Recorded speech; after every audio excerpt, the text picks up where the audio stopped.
Hey guys, here I am again, Barry with Barry's 8-Track and Classic Car Radio up here, and we're demonstrating another Delco T400 conversion that I did, and this comes from Chris in Auburn, New York. It's out of a 76 Pontiac Trans Am, and he's requested that this be converted to use with a reproduction radio that has an aux input. So let's go ahead and pop a tape in and make sure it works.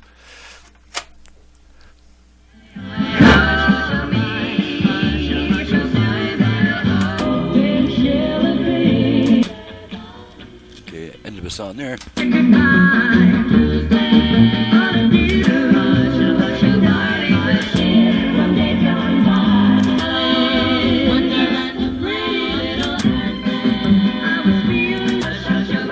make sure we have both speakers. Okay, and that takes care of that. And then on these reproduction radios, they don't have a control wire to connect to the 8-track. They don't really, these modern reproduction radios, they didn't really have the 8-track in mind when they put an aux input, when they installed the aux input.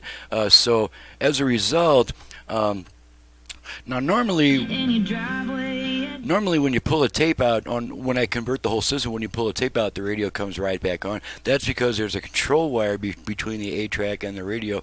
Modern reproduction radios don't offer that, so the radio will be, after you pull a tape out, the radio will be absolutely silent for 20 seconds, or it may be.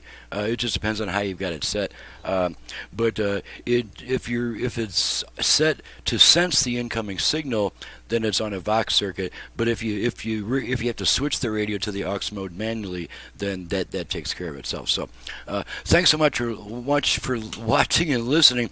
Thank you, Chris, for your business all the way from New York, and we'll see you guys next time.